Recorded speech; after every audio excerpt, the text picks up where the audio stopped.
రాజధాని అమరావతికి పార్లమెంటు ఆమోదంతో పాటు గెజెట్ విడుదల కావడంతో రాజధాని ప్రాంతం సంబరాల్లో మునిగిపోయింది.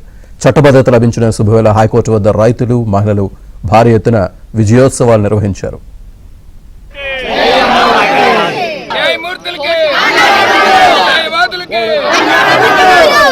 అమరావతి రాజధానిగా చట్టబద్ధత పొంది గెజెట్ విడుదల కావడంతో రైతులు, మహిళలు హర్షాతిరేకాలు వ్యక్తం చేశారు. హైకోర్టు సమీపంలో న్యాయవాదుల ఆధ్వర్యంలో జరిగిన అమరావతి విజయోత్సవంలో పెద్ద సంఖ్యలో ప్రజలు పాల్గొన్నారు. జడ్జిల బంగళాల నుంచి హైకోర్టు ప్రాంగణం వరకు పాదయాత్రగా వెళ్లారు. హైకోర్టు ముందున్న త్రివర్ణ పతాకానికి నమస్కరించిన రైతులు జై అమరావతి అని నినాదాలు చేశారు. అనంతరం శాసనమండలి మాజీ చైర్మన్ షరీఫ్ కు మహిళా రైతులు పుష్పాలందించి పాదాభివందనం చేశారు. 3 రాజధానుల పేరుతో 3 ముక్కలాటలాడిన నాటి ప్రభుత్వానికి ప్రజలు బుద్ధి చెప్పారని షరీఫ్ గుర్తు చేశారు.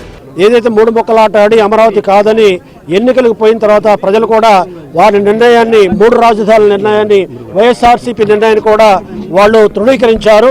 151 స్థానాలున్న ఆనాటి వైఎస్ఆర్సీపీని వాళ్ళు చేసినటువంటి చేష్టలకి, దుశ్చర్యలకి, అప్రజాస్వామిక విధానాలకి వాళ్ళకి శిక్ష వేసే రకంగా 11 స్థానాలకు పరిమితం చేశారు. అమరావతిని ఏకైక రాజధానిగా నిలబెట్టడంలో జేఏసీ లీగల్ టీం పోరాటం మరవలేందని రైతులు గుర్తు చేసుకున్నారు.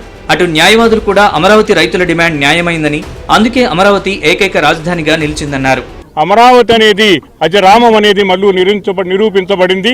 మీ ద్వారా నేను ఒక్కటే కోరుతున్నాను, ఆయన ఏదైతే మావిగన్నోనో లేదా తాలిబాన్గా మాట్లాడేటువంటి మాకు వద్దు, మేము కేవలం అమరావతి ముద్దని చెప్పేసి ఈరోజు స్లోగన్ ఇయటం అయితే జరుగుతూ ఉంది.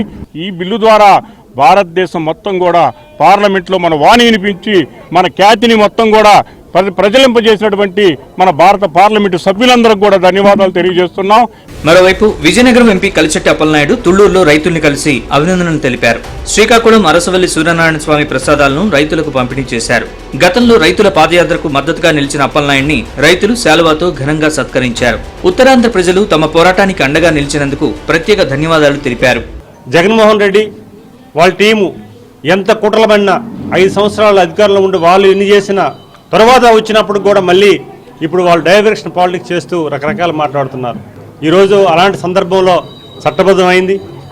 ఏ మహిళలైతే ఇక్కడ స్ఫూర్తితో వారు ఉద్యమం చేసి నడిపించారో అదే మహిళ ఈరోజు రాష్ట్రపతి గారు కూడా వారు ఆ స్థానంలో కూర్చొని దీనికి ఆమోద ముద్ర వేయడం అనేది కూడా ఇది దేవుడిచ్చిన వరం. 5 ఏళ్ల సుదీర్ఘ పోరాటం తర్వాత అమరావతికి లభించిన ఈ గుర్తింపుతో రైతుల్లో కొత్త ఆశలు చిగురించాయి.